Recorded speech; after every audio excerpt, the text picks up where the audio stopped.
अस्सलाम वालेकुम। Welcome to my YouTube channel. उम्मीद करती हूँ आप सब ठीक होंगे। प्यारे बच्चों, आज बड़ी मज़े की कहानी सुनाने जा रही हूँ, तो वीडियो को शुरू करने से पहले मेरे चैनल को सब्सक्राइब कर दें और बेल आइकॉन के बटन को दबाना मत भूलिएगा। तो चलें वीडियो शुरू करते हैं। एक जंगल में बंदरों की एक टोली रहती थी। इस टोली में दो बच्चे भी थे जो इतने शरारती थे कि इनके माँ बाप भी इनसे बहुत ज़्यादा तंग आ गए थे। इसी जंगल में एक नन्हा ड्राफ भी रहता था। वो बहुत ही सीधा सादा और भोला भाला था। एक मर्तबा चढ़ते चढ़ते वो जंगल के इस हिस्से में आ गया जहाँ बंदरों की ये टोली दरख्तों से पत्ते और फल फ्रूट तोड़ तोड़ कर खाने में मगन थी। दोनों छोटे शरारती बंदरों ने ड्राफ को देखा तो उन्हें हैरत होने लगी, क्योंकि इन बंदरों ने कभी ऐसा कोई जानवर भी नहीं देखा था। बंदर के एक बच्चे ने कहा, अरे देखो तो कितना अजीबोगरीब जानवर है। हाँ, इसे छेड़ते और सताते हैं। दोनों बंदर कूदते फलांगते इस दरख्त पर पहुंच गए जिसके नीचे खड़े होकर ड्राफ घास खा रहा था। इस दरख्त की एक शाख पर बैठकर दोनों ने ड्राफ से कहा, ए लंबू, तेरा क्या नाम है? ड्राफ ने बड़ी नरमी से कहा, मैं ड्राफ हूँ। क्या मुझसे दोस्ती करोगे? तुम लोगों का क्या नाम है? दोनों बंदर शरारत से खिलखिलाकर हंस पड़े और कहने लगे कि तुझसे हम क्यों दोस्ती करने लगे? कितना बदसूरत है तू। मीनार के जैसी गर्दन और सीढ़ी के जैसे पैर। हमें नहीं करना ऐसे बेढंगे जानवर से कोई दोस्ती। इतना कहकर दोनों बंदर ड्राफ को चढ़ाने लगे। इतना ही नहीं, एक बंदर ने दरख्त से एक पका हुआ फल तोड़कर ड्राफ पर फेंक मारा। फल ड्राफ के मुंह पर लगकर फूट गया और इसका रस और गुदा ड्राफ के चेहरे पर फैल गया। ये देखकर दोनों बंदर कहका मारकर हंसने लगे और कूदते फलांगते जंगल में दूर भाग गए।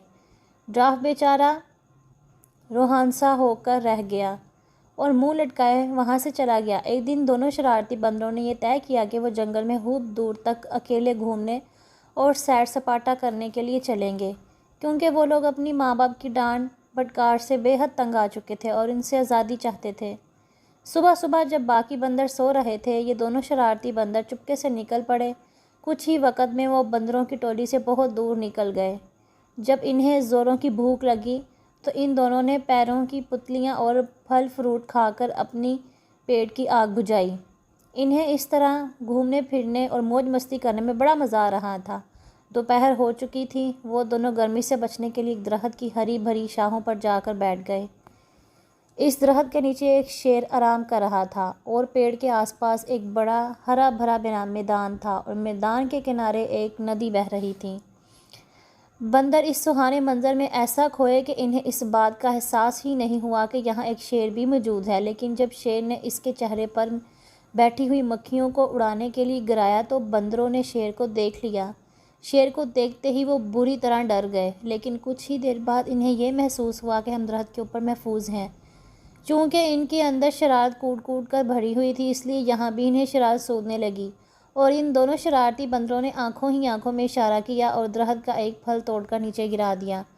फल सीधा शेर की नाक पर गिरा। शेर को बहुत दर्द हुआ। इसने गुस्से से दहाड़ते हुए इधर उधर देखा। जब इसने ऊपर की तरफ देखा तो इसकी नज़र बंदरों पर पड़ी। बंदर खी खी कर कर हंस रहे थे, लेकिन वो ज़्यादा देर तक हंस ना सके क्योंकि शेर आपे से बाहर हो रहा था। इसने गर्जदार आवाज़ में दहाड़ते हुए कहा, क्या तुम्हें मालूम नहीं है इस जंगल का राजा हूँ? इसी वक्त फ़ौरन इस तरह से नीचे उतरो, मैं तुम दोनों को खाकर इस गुस्ताखी की सज़ा दूंगा। बंदरों को फिर हंसी आ गई। इन्हें यकीन था कि हम दोनों दरख्त पर महफूज हैं। शेर इनको इस तरह दोबारा हंसते हुए देखकर मज़ीद गुस्से से आग बगोला हो गया और अपने पैरों को समेटकर स्प्रिंग की तरह तेज़ी से उछला। इन दोनों शरारती बंदरों ने देखा कि शेर का जबड़ा खुला हुआ है और इसके तेज़ नुकीले दांत इनकी तरफ हैं और वो बड़ी तेज़ी से उछलते हुए बिल्कुल इनके करीब आ गया। दोनों बंदरों के तो होश ही उड़ गए और इनकी सारी शरारत धरी की धरी रह गई। वो इन दोनों के डर के मारे एक दूसरे से बुरी तरह लिपट गए।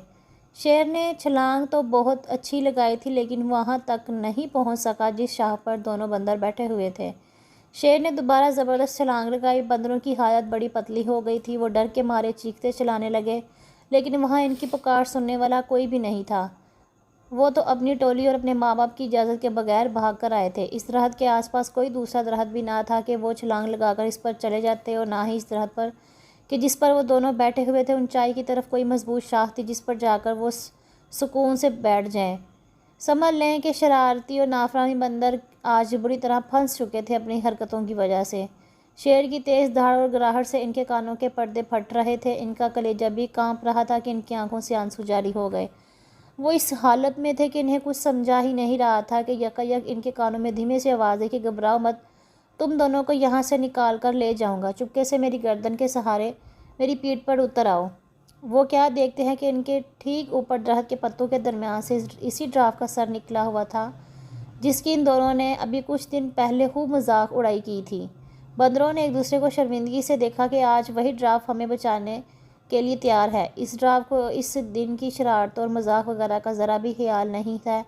दोनों बंदरों ने अपनी निगाहें नीचे कर लीं। ड्राफ ने कहा, मेरे दोस्तों जल्दी करो, अगर शेर ने मुझे देख लिया तो वो हम तीनों को नहीं खा छोड़ेगा। बंदरों ने अब बिला झिझक इसकी गर्दन पर फिसलते हुए ड्राफ की पीठ पर सवार हो गए और ड्राफ इन्हें लिए तेज़ी से वहाँ से खिसक गया। शेर को पहले तो पता नहीं चल सका क्या माजरा है, लेकिन जब इसने ड्राफ की पीठ पर सवार होकर दोनों बंदरों को भागते हुए देखा तो इसने धाड़ते हुए इनका पीछा किया। बंदरों ने इनका पीछा करते करते शेर को देखा तो इनकी जान निकल गई और वो बुरी तरह चीखने चिल्लाने लगे।